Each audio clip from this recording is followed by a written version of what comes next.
Let's talk about exercise, what we do for working out and stuff. Depressing. Huh? It's depressing. What? I am so bad. Oh, do I get to call you out about being a little wimp and not going to the gym? No, I'm kidding. Yes. Oh. Are you getting fat, Scott? Don't get fat. Yes. Don't I've get fat. gained like 5 pounds. That's nothing. That's a lot for me. Dude, I'm gonna be so drunk by the time we start if you don't hurry up and cook your We could meat. be started. We could already be started now. I guess you hear we the meat could. cooking? You can hear the meat cooking in the background. It's like we've just taken all of our standards. It's a cooking show. And thrown them out the window.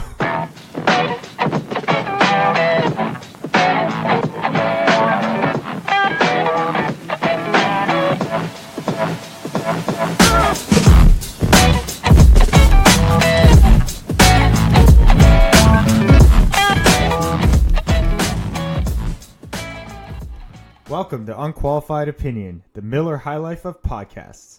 How's it going, Scott? It's going well. Does that make sense? I mean, I think vaguely it could make sense. You could take it a lot of different ways, which maybe we want to keep everyone. It's the champagne of podcasts. Pretty sure there's only one way to interpret it. You know what? I used to really frown on people who drank that kind of beer.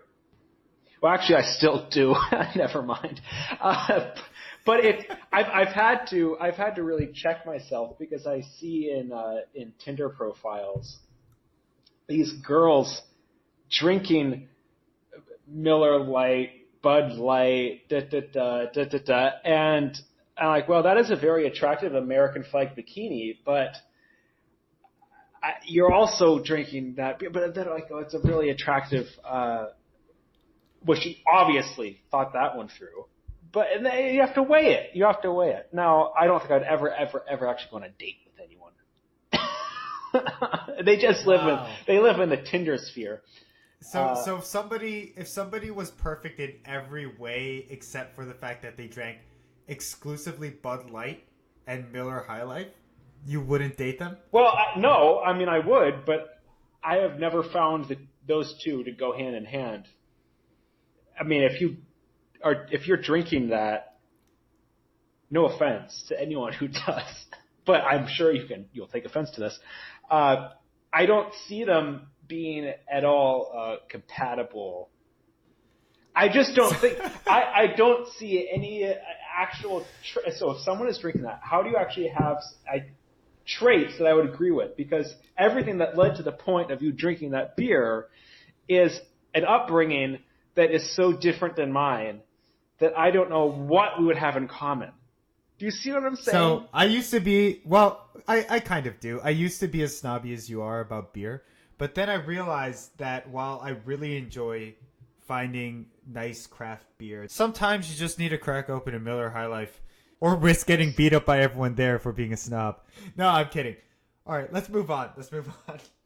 Anyway, so we just pushed our first 2 episodes live. So we are officially live now. This is the first podcast that we are recording after we've actually put out some episodes. So Scott, how does it feel to actually have some content out there? I think it feels good. I feel indebted to Steve because he did a lot of work to get it up there in a format that is not too painful to the ears. He did, I think, quite a bit of editing. I don't know. So I've only listened through each of them once to do a rough edit, and at some point we will have a larger discussion about the process of making a podcast, hopefully after we've been doing this for a little bit longer and can actually give insight on it. Not right now. But I will say that as I run through, I just do one light pass, and I try to just limit the amount of editing I do to simply removing those places where we are yelling over each other to the point where nobody can understand what we're saying. And if it's anything but that, I try to keep it in because I'm lazy and I don't want to do the work to try to make a perfect product. But 2, this project for us is just a fun way for us to hang out and to act like ourselves. And if there was too much post-production editing happening behind the scenes, then it really wouldn't be us hanging out and talking and saying stupid stuff. So that's my excuse for not putting in more work to do the editing. You've put in a lot of work. I was listening the other day, that the point about talking over each other, I was listening to this really good public radio show called, I can't remember what it's called, but it comes on at like 5 o'clock in the afternoon. And it's an interview format with someone from the New York Times, Michael Barbaro, I think his name is, interviewing people about daily topics. Very, very good interviewer.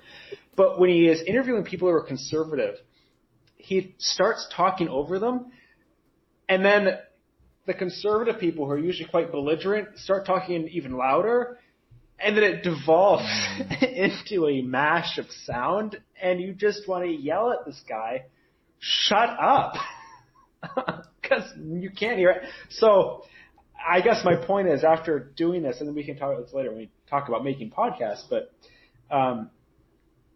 taking turns is really, it's a skill. And it actually is, I've used it now in my real life work setting. I'm like, no, I need to stop talking right now.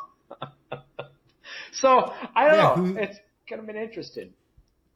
And it's interesting to actually see it up online now. Yeah, it'll be exciting to see where this goes.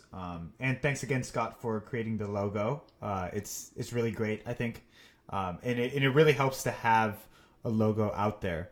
And, you know, I really want to go in and ask you about the whole process for making that, but I'm going to hold myself back, and we're going to discuss it in a future episode.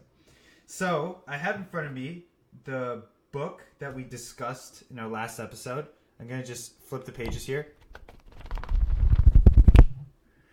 I don't know if you guys heard that, but what I'm trying to convey is that this is a really, really long book. So the book is called The Shock Doctrine. Scott chose it as our first book club book, and it is roughly 670 pages long. The font is pretty big, though. Well, is it not? It's not, given the fact that I barely ever read. And I tried my hardest, and I got to page 116. And so I'm so sorry, Scott, but I'm not ready to have a discussion about this. I was hoping that we can maybe break it out into a few episodes, because there's a lot of material, and I'm really enjoying the book so far. It's really great, but I'm not even close to ready now to discuss this book. I basically read it because I've read the introduction. And really, the only thing you need to read in a book to know it is the introduction, and that's what I learned in my undergraduate. Most valuable skill ever. So, Steve, you're way ahead of me. I had my parents here. In my defense, my parents were here, and I know your parents were with you, but they were living with me, and it was, well, yours. Oh no, you were in New York. It was, for the audience, this is holiday season right now. This is holiday season. Christmas, New Year's. Yep. Yes, I work in government, so I can't call it Christmas. I have to call it holiday. The holiday on the 25th. But yes, Christmas. So I think we'll be talking about the book in a future. We will be talking about the book in a future episode once I get caught up to Steve. But today, or this evening, it is about 8 o'clock right now. We want to talk about working out. Steve and I are both, well, I put it this way, aspirational in our goals to be very healthy. That's a very polite way of putting it. I say as I take a giant sip of my drink. Yeah, for those, a good thing you can't see us, because we're really, really fat, covered with zits, with greasy hair, and we play World of Warcraft all day, or whatever it is. Oh, come on. No. You can't go around insulting gamers, because then we're going to have another argument. No, okay, we won't. I won't. But no, we're actually not. That doesn't describe us. And one part of being healthy, of course, is working out. We both try to eat healthy and live healthy. Work-life balance is some of us anyway. And today, though, we're going to focus on the gym part of it or the cardio part of it. Before we start talking about how we're being healthy and working out, I thought we would talk about what we're doing to counteract that and discuss the drinks we're having tonight. Oh, sure. So I'm having a bottle of wine. Probably the whole thing.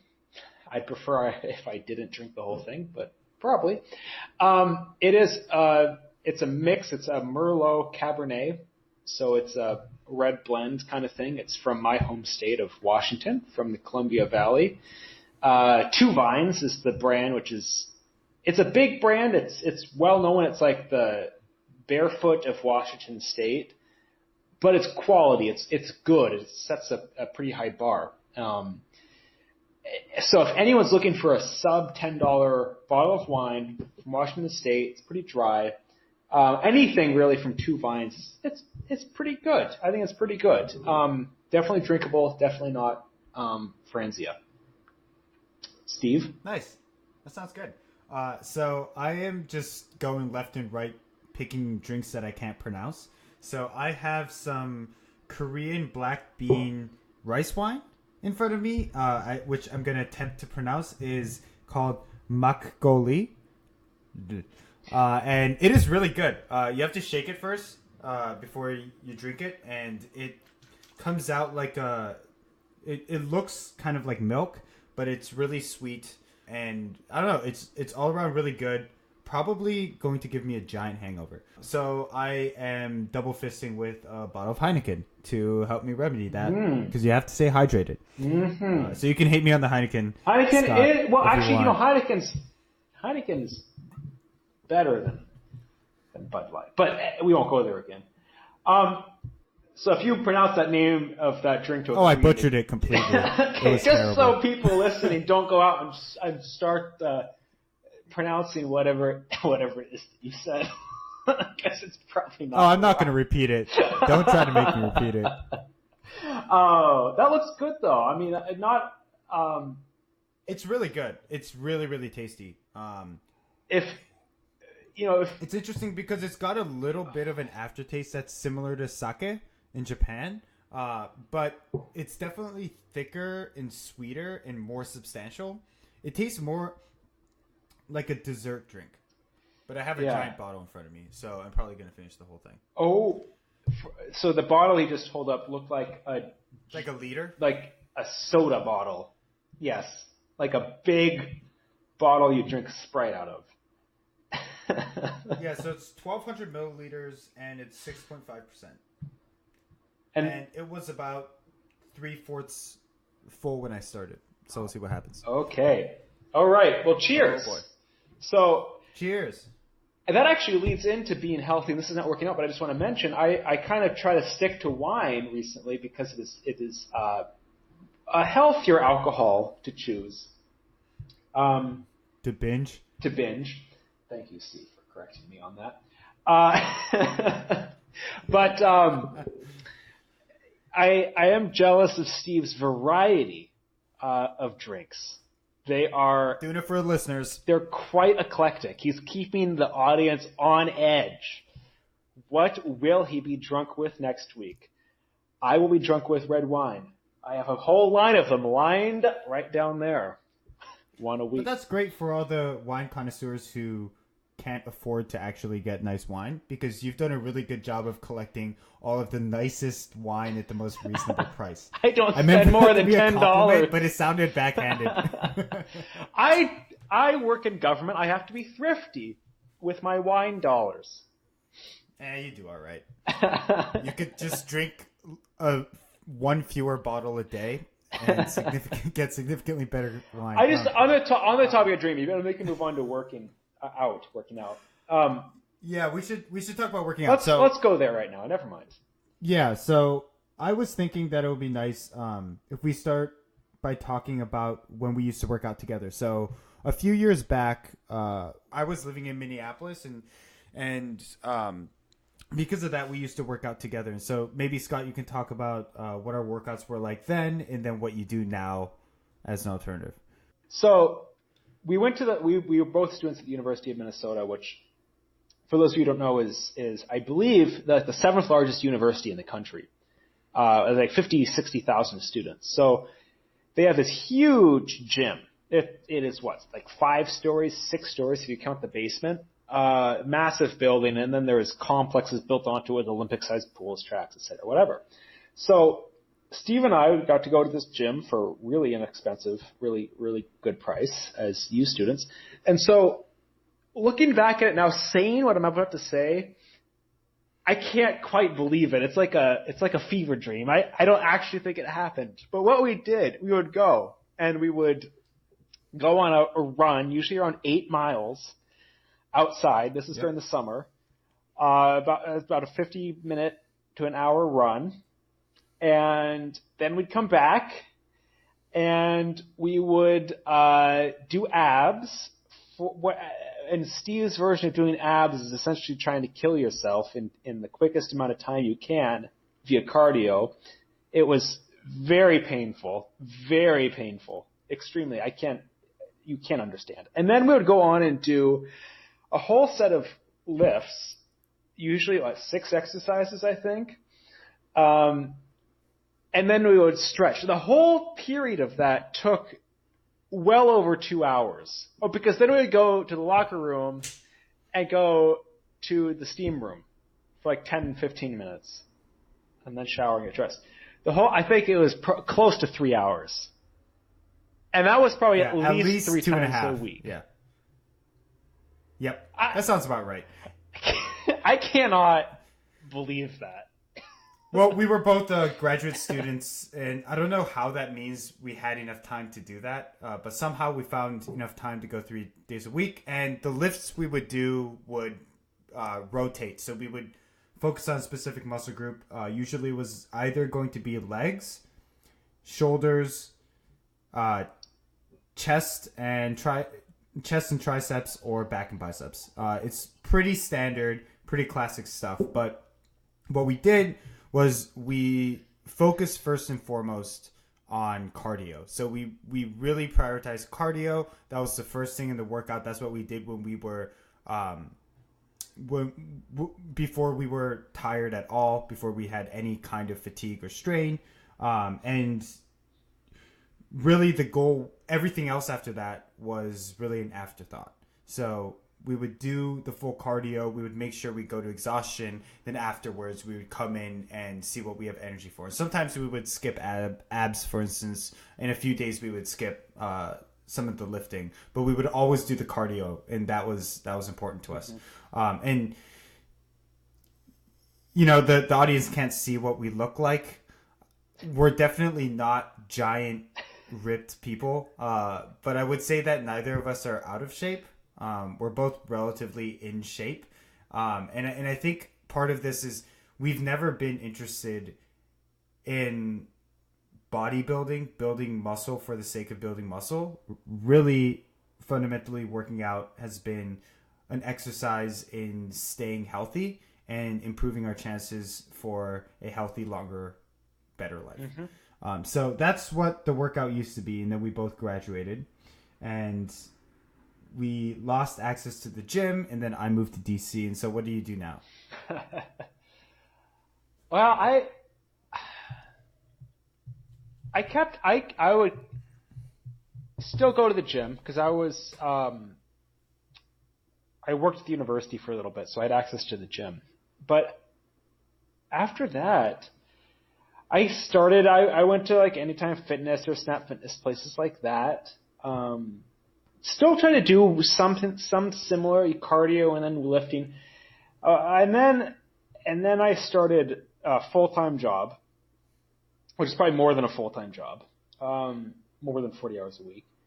And I just feel like I'm getting older. I don't know what it is. I just feel a little slower.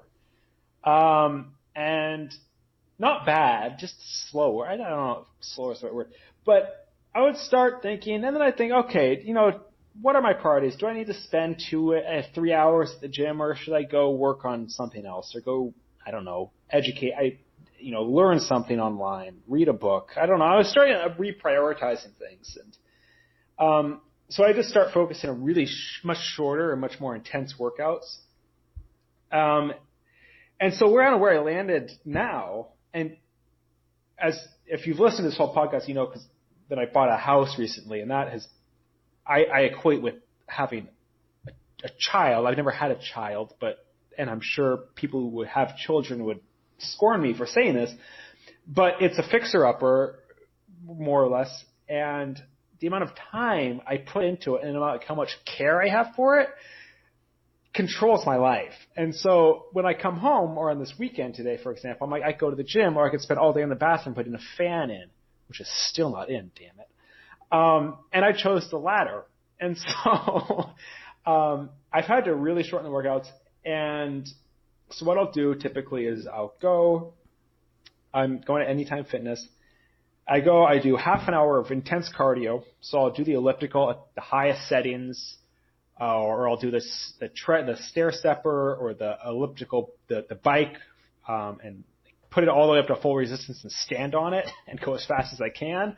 And I'll do that for half an hour. And then if I'm still feeling okay, I'll lift. And if I'm like, okay, I'm done, I'll go shower and go home.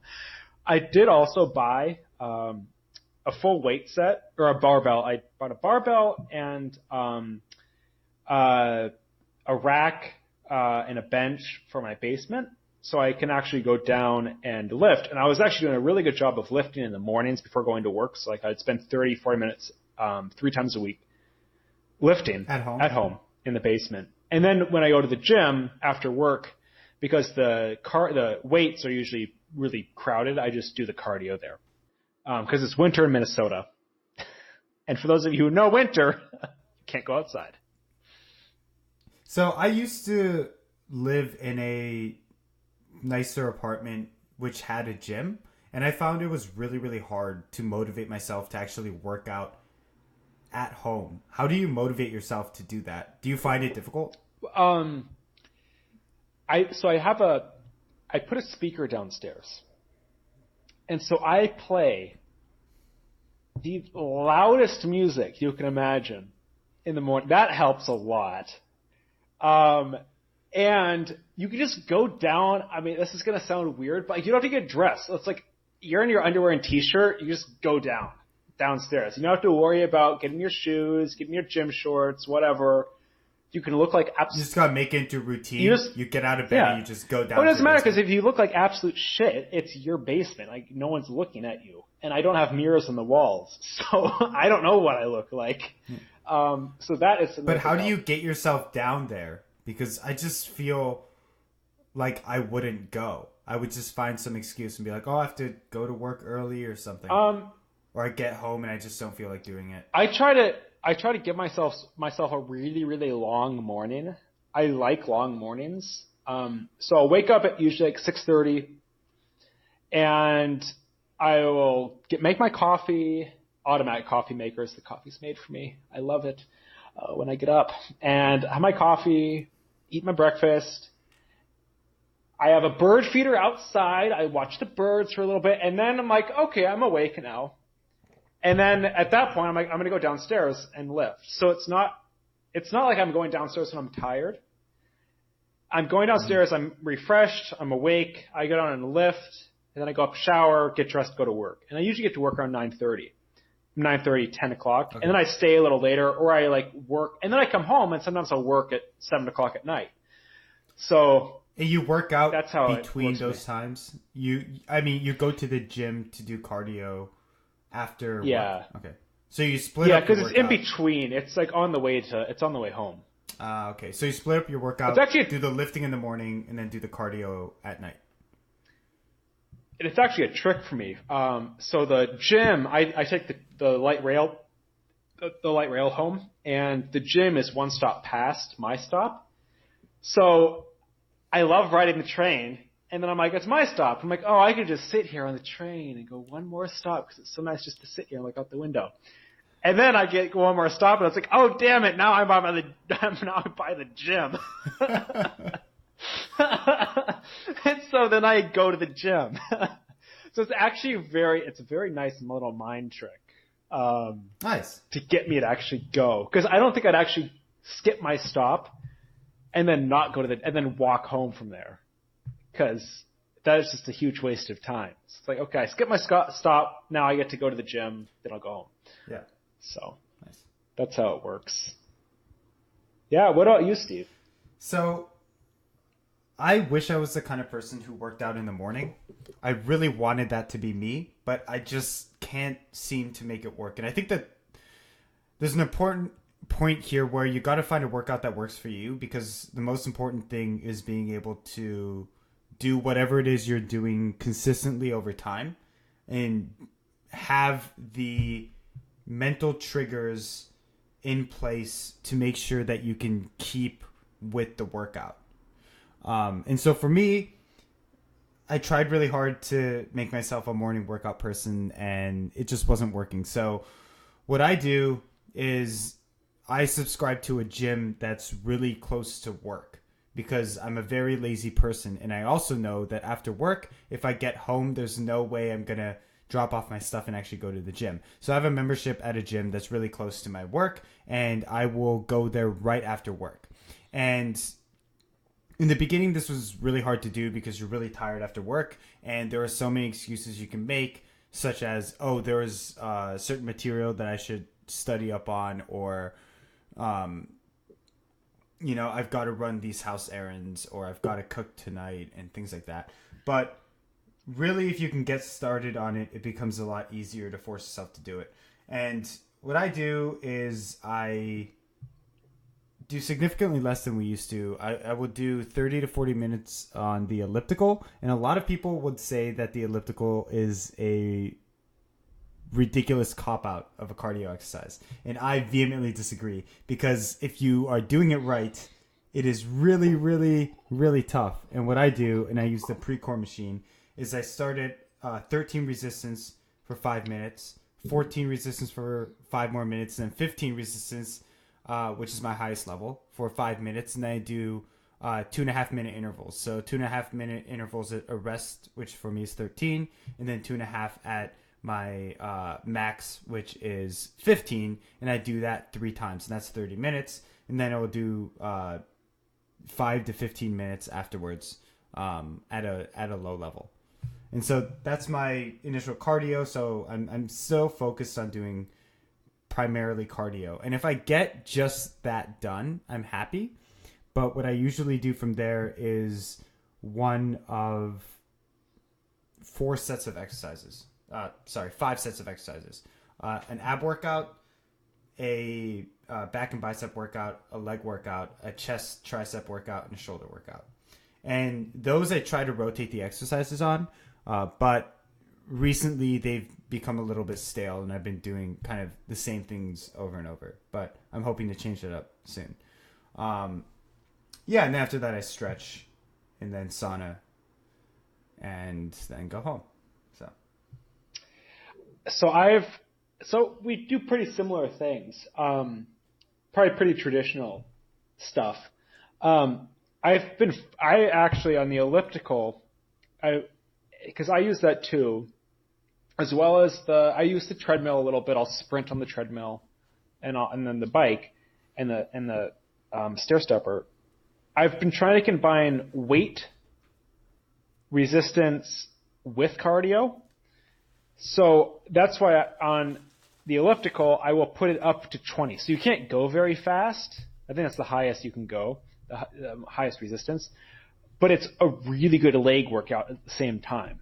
And then you can change kind of the pitch of it, so you can get different muscle groups. And I go as fast as I can, but it also makes my legs burn, and you can feel it when you get off. And then the stair stepper, obviously. And then on the treadmill, I actually put it at an incline.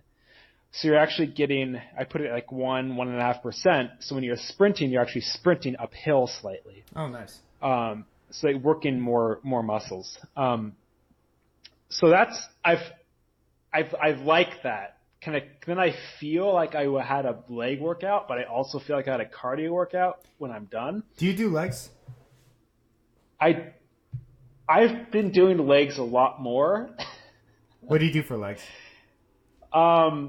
So I will do squats, deadlifts, RDLs, lunges, and then I've been doing yoga actually, which has been really nice. I've been doing yoga sculpted core power, which is not actually yoga. It's basically cardio on a yoga mat. And they do this thing where you lay on your stomach and you put weights behind your in between your thigh and your calf, kind of behind your knee. That's what that would be called. And then lift your legs up so it really hits your glutes. And then you do squats and you do slow squats. And so you do like fast squats, then slow as you can squats, which is really hard. So that's been all a combination of that. Been a lot of legs, and that's because it's the biggest muscles in your body. And I don't do one day anymore just for biceps or shoulders. I'll like mix them in here and there. I'll do exercise that gets the biceps, but also another muscle group. I'll mix shoulders in other places. I focus mostly on back, legs, chest, and in doing chest, you get some of your shoulders and triceps as well. So, yeah, I don't know. Yeah, I said yoga though. Look at the yoga. The yoga is a good idea. Yoga. I should really start doing that. In terms of muscle groups, I think the most neglected ones for general people who don't have any kind of training around lifting weights is definitely going to be back and legs, right? And I think both of those are important, and both of those are groups that I have definitely neglected in the past and still probably don't do enough of. So for legs, what I do is really similar. I don't do the yoga. I do squats. I do deadlifts. I do RDLs. I also do cleans, which isn't just for legs. It's a more full kind of core workout. And that's pretty much it for me. I don't really do enough, but when I first started doing that a couple months back, maybe 2-3 months ago, the first day I did it, I couldn't walk for a week. It was terrible. I know. It's been so long since I'd done it, and it was just such a brutal experience. It made me realize how important it is that I start reincorporating it into my workout. The other big one is back, right? Because so many people think that they're doing back exercises, and really they're just throwing their body around. So, for instance, one of the common ones is the one-arm row with the dumbbell. Yeah. Right? And a lot of people will grab a heavy weight and just start throwing their shoulder back as they try to do this exercise. And you're really getting nothing out of it when you do that, right? And the big thing about back, the reason that I feel people resist doing the exercises properly is that it's really, really embarrassing, because everyone, when they start with back exercises, can do barely any weight, right? It's a combination of flexibility and lack of strength around a lot of the complex muscles you have back there. Right. And so what I do pull-ups, of course. I also do different rows, but I also started doing bands, which is really good. You can wrap a band around basically anything, a door handle, or a pole, and you can do very minute different exercises around increasing both strength and flexibility using a really light band. And I don't do it at the gym because I'm embarrassed, but I'll do it at home. To try it out. Yeah, but I think it's great to talk about the specifics, but I want to maybe go into some overarching topics. So,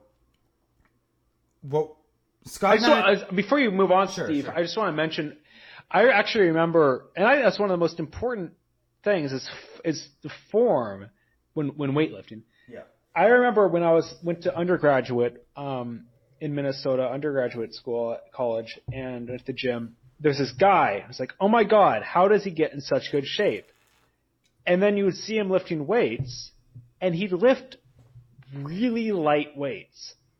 But his form was so good that he was getting the muscles that he wanted to and not just throwing his body around. I mean, I was at that point quite a bit skinnier, and I could lift the same weights that he was, and he would just do the form so well. And that's what he was doing. It's just the form so well that he was getting the right muscle groups. So to that point, if there's any takeaway from this, actually, this is useful knowledge. This is a useful figure. thing. Oh, never mind. We can't go down that. It's a slippery slope to being useful. It's not the point of this podcast. What are you talking about? I know, right? But if you want to let one slip in, it would be use good form when you're lifting weights. Okay. Yeah. No. Just to build on that point, it's going to be embarrassing, right? If you're starting out, or if you've been doing bigger weights but want to start doing new, starting to use deliberately good form, it's going to be embarrassing. It's going to feel demotivational. But if you really want to get good, you got to do it, and nobody else in the gym really cares, right? In fact, people would prefer that you down weight and do good form than try to force yourself with higher weight to do something that you clearly can't do. So the other thing, kind of on that vein, oh boy, I'm totally forgetting what I was going to say before this. Brain fart. Yep. Take a break, everyone. Take a break. Let me take a swig of this, and then we'll get back to it. Give me 1 second. I had a good point. Yeah, we can edit this out, right? Yeah, it's just going to go crazy with the edits today. I'm already pretty drunk. Let me actually pour myself another one, and then I will have the thought. So while he's doing that, I have it. I remembered it. Okay. Sorry. Okay. Well, I'm going to finish. One of the really useful things I did in undergraduate was actually take a weight training class, which was also a little embarrassing because you're taking it with a bunch of women and gay men, and I'm bisexual, so I can say that. I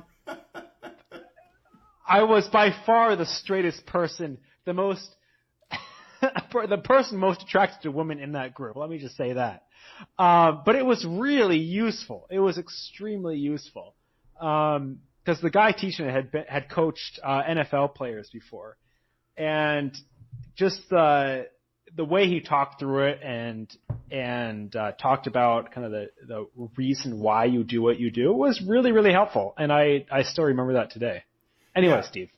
That's a really good point. I also took a strength training class when I was in high school, and it was really, really helpful. If you have the time and you have the capacity, you should definitely take a weight training course. It will really help, because if you don't, then you will really fuck yourself up.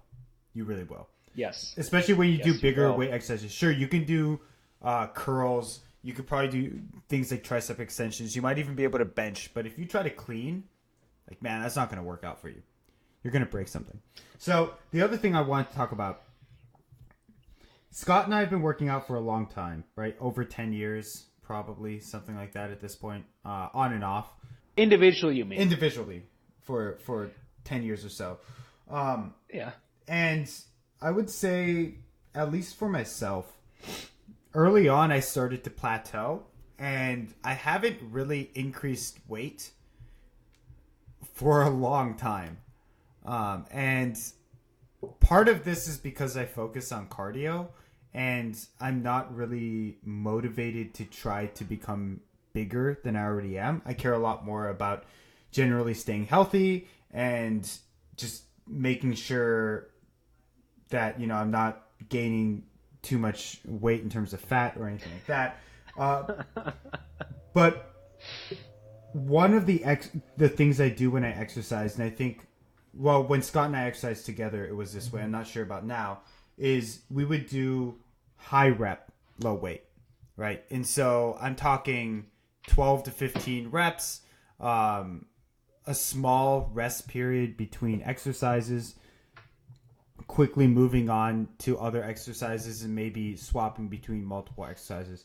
Really focusing on how tired do you feel, and do you feel that strain in your muscles when you're on rep 10, rep 12, rep 15. And that strain is really lactic acid buildup, right? And so one of the issues with working out like this, and I'm not saying that it's wrong to work out like this because this is how I work out, but one of the problems with it is you're not going to see a lot of muscle gain. And that's because when you're doing high rep, what you're really focusing on is your body's ability to get rid of lactic acid. That feeling, that really terrible feeling that you get when you're on the 12th rep of your curl and your whole arm just kind of stings.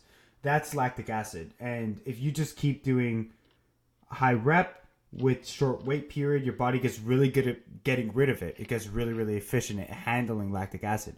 But you're not breaking down the underlying muscles very well. So if you wanted to really see muscle gains, if that's what you're interested in, you've got to be doing 8 reps at most, right? Preferably like 5 or 6. And that's going to feel really weird if you're like me and you don't work out that way, because it's going to feel like you're not doing enough. You're going to do that first round of pull-ups and you're going to stop before you go to exhaustion, and you're going to do that intentionally, and then you're going to wait twice as long as you're used to. But you're going to see more gains because you're giving yourself the capacity to exert your muscles in a way that's going to rip them, tear them, and allow them to regrow stronger. So I wanted to say that too. I've actually started working out more that way when it comes to weight training. Yeah. Partly because when I went to get my physical, that's like 3 years ago. Mm-hmm. My doctor said, he asked the normal questions, do you work out, whatever. He was actually a doctor on staff for the University of Minnesota sports team. So his specialty was in sports research and endurance and strength and things like that, and cardiovascular health from working out. And he said, well, really someone your age should be, and I don't have that much muscle compared to someone you would normally think of who's extremely ripped. Normally, someone your age should be focusing more on muscle gain, because when you build up more muscle, your body is healthier. You burn more calories, and you're healthier in your older age. And he said, toning is fine, but really you don't need to tone at this stage of your life. It's not bad. I mean, there's no negative outcomes of it. He said, if you're going to pick one or the other, you should go more towards lifting heavier weights. And so I'm like, oh, okay. And I thought about it. And then I started doing it, and it's nice. This is why it's nice. It makes the workouts go a lot faster. Do you feel the gains? Do you feel like you're increasing weight more again? Do you feel like you've gotten past that plateau? Mm-hmm. Because I know we were plateauing for a long time, and I still am. And I'm considering doing this now. Yeah, I do. I don't eat a lot of meat. I think a common theme in America is we really don't need more protein because everyone eats so much meat all the time. But I really don't eat very much meat. I mean, I had a pork chop this evening. I don't usually do that. I'll have maybe like a cut of meat once a week, if that. And I'll have milk and yogurt and stuff like that. So I realized I'm probably not getting enough, or like the protein I would want to actually gain muscle mass. And so I started doing the protein shake after I work out, only after I work out. Mm. And that's also helped. And I think for most people, it's not going to make a difference because you probably eat enough protein. Yeah, I feel like most people should stay away from those protein shakes, actually. Because it's more fat gaining than really helpful with protein. If you eat enough protein, and most people do, you're just kind of a weird exception. I would recommend that people stay away from those for the most part, because unless you're doing crazy cardio like you and I do, you're just going to gain a lot of fat from it. Well, it's protein powder, so it's you put it in milk and non-fat milk, so it's far less. Yeah, but protein metabolizes into fat if you have excess. So, which I probably don't. Which you don't, yeah. So it's and probably really good for you. And I do it right after working out. Mm-hmm. And that's when to do it. You don't drink them throughout the day, right after working out. So that's been that has been helpful as well. I could also eat more meat, but I just don't like it. I mean, that's another topic for another time. But I just don't eat a lot of it. Are you slowly becoming vegetarian? Is this happening? No. A topic for another time, maybe. A topic for another time. I'm not becoming vegetarian for any moral or ethical dilemmas. Let me put it that way. Financial reasons? Well, actually, it's health. Actually, it is related because it is health reasons. Red meat is really not good for you, and I am not a huge. I like fish, but it's a pain in the ass to cook it, and I don't really like chicken. I think it's dry and not great. I mean, you have to cook it really well in a long time to make it taste good. Pork, that's okay, but we have pork chops and you have bacon, and what else Bacon's do you incredible. have? I mean, also a lot of fat. Well, okay, let's not get into this because there's also, the research is inconclusive around the risks of eating red meat, and I really don't want to get into this right now. So let's just table that whole conversation. Well, okay. I will also say that the research shows, and just this very quick aside, that actually fat is far less bad for you than originally thought. It's actually carbs. Yeah. At one point, we will talk about diets, and we will look at the ketogenic diet in depth, and that would be an interesting conversation. And we'll come back to the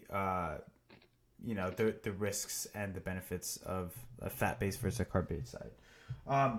I did want to mention a little bit more about the mental side of working out. And what I mean is being able to push yourself and have a successful workout and some tricks and tips. Because I know that there are a lot of people who go to the gym and they passively work out, right? So they'll go on the elliptical, they'll go on a bike, and they'll read a book, and they will go and they'll hardly break a sweat, and then maybe just lift some weights very casually and then go home.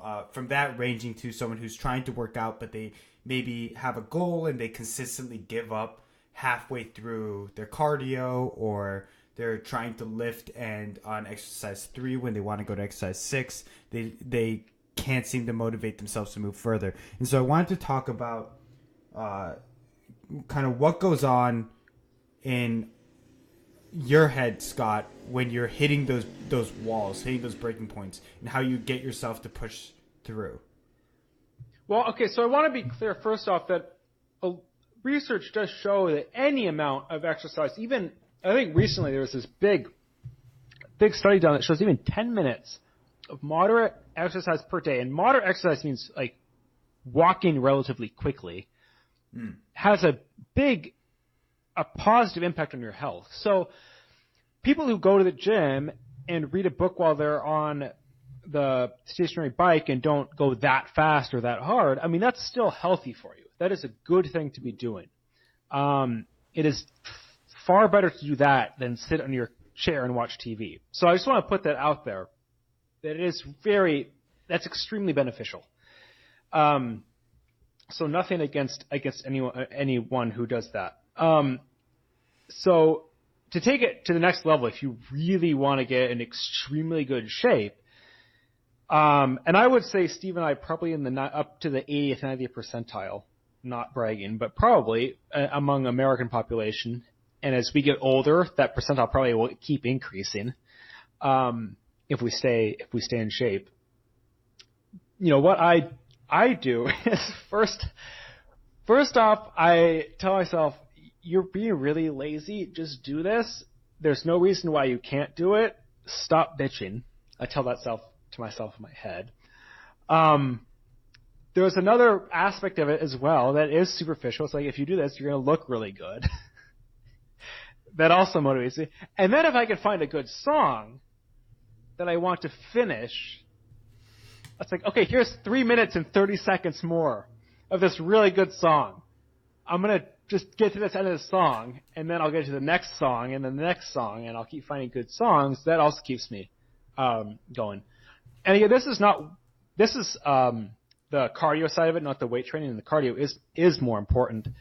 Side of it. Weight training, I sometimes I don't even need music to do it. But cardio, especially if you're inside, can be boring. Oh yeah, definitely.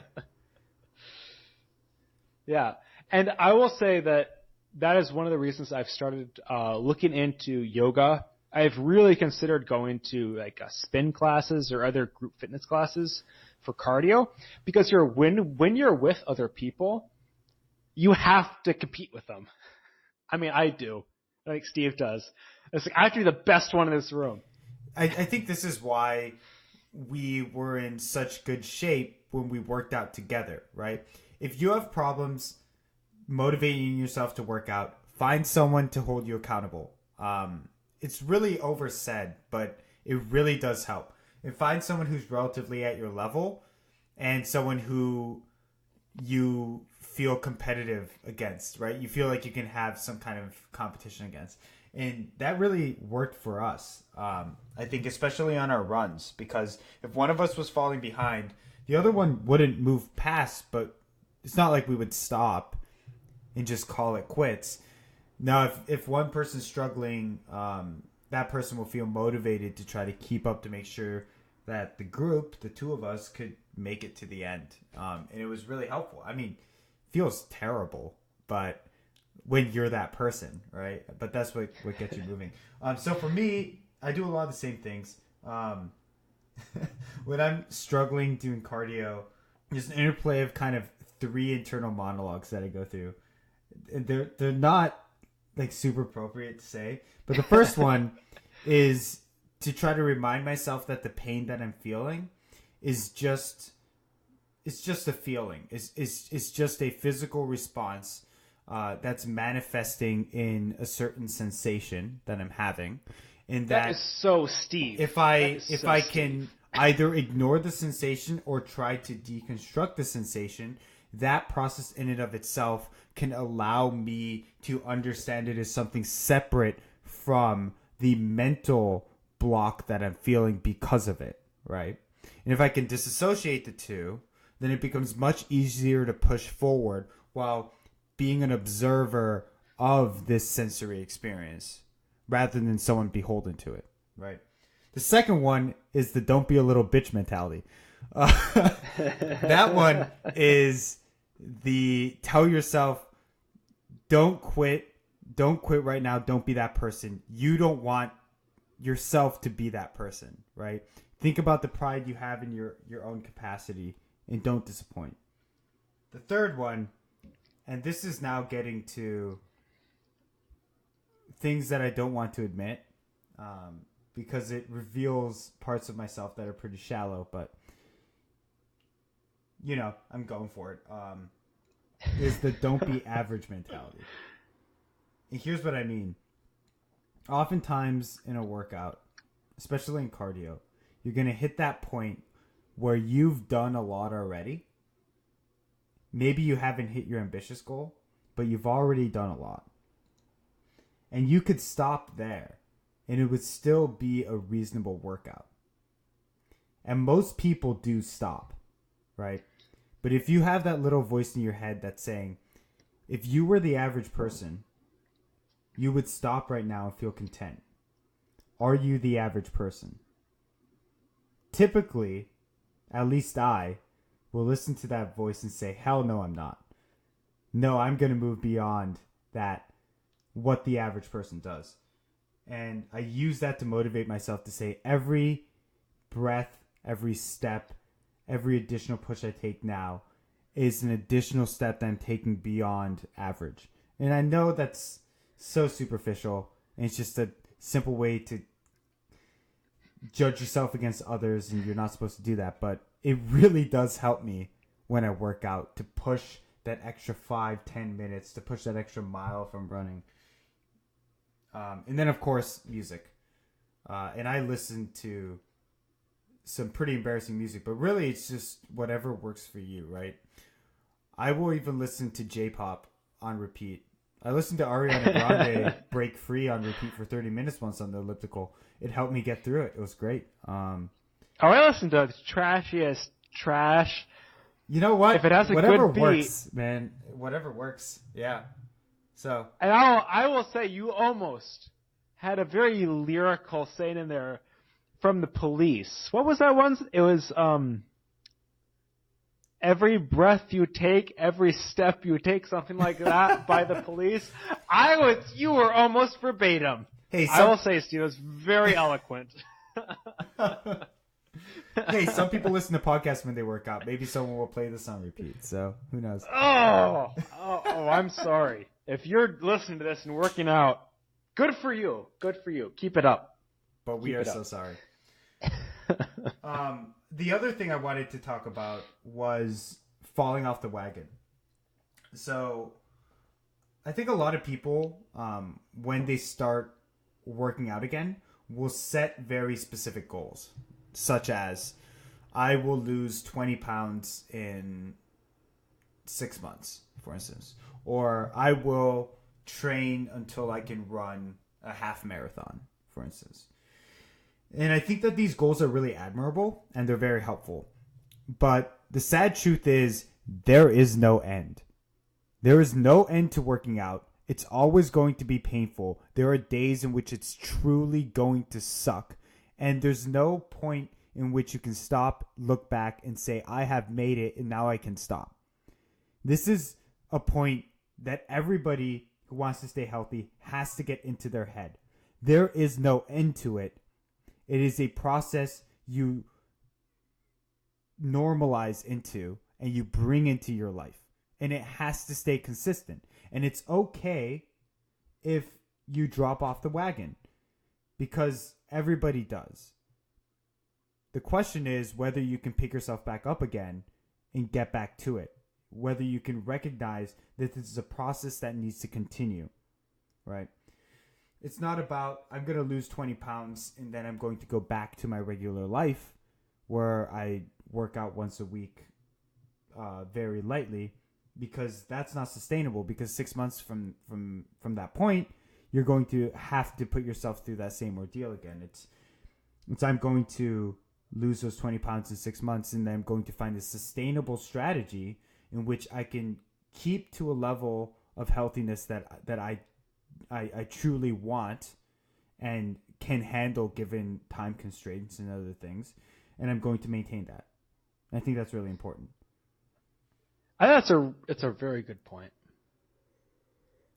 I think another way to put it would be just in addition to, when you do lose that motivation, when something comes up in your life and you can't do your old routine anymore, there are so many everyday things you can do to stay in shape. And this kind of goes away from working out, but like move more, walk to something instead of driving to it, et cetera, et cetera.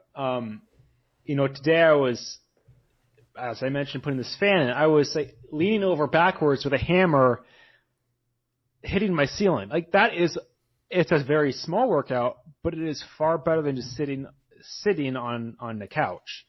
And I'm going up and downstairs to the basement. I'm walking outside to the garage to cut things. I mean, all of those things, just moving, it's still good for you.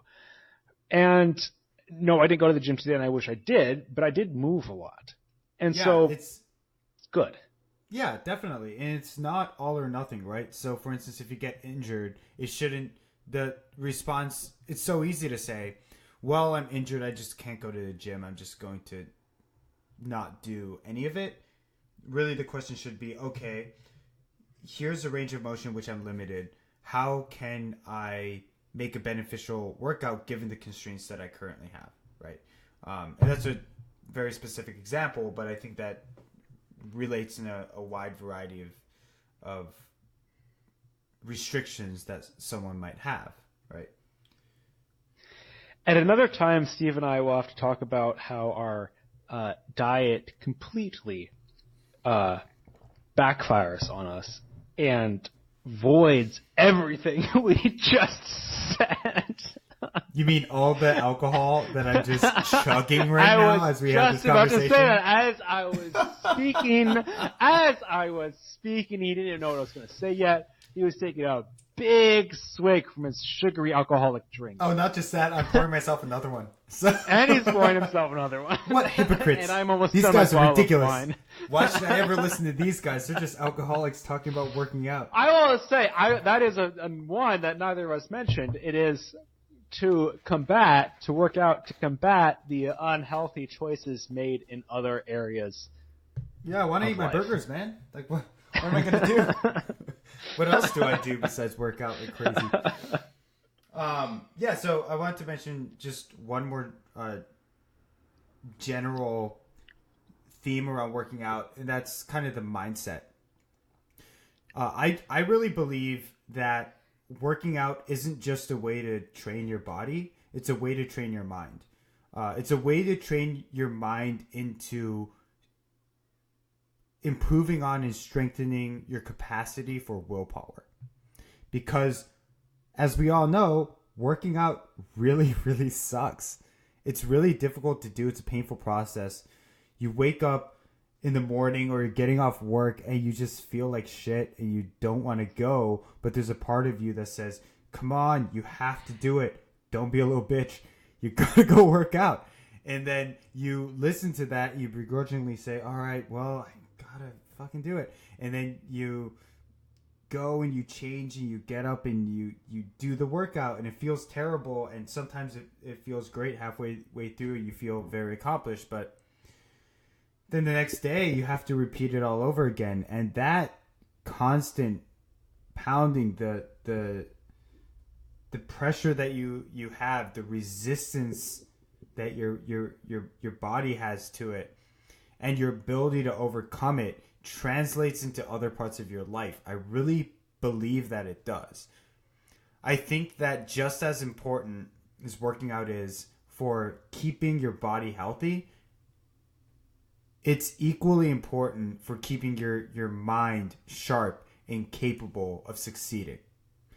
Of, you know, when you're at work and you're working on a difficult problem and it sucks and you can't figure it out, and there's a point at which you can either give up or you can dig deep and you can try to find that solution.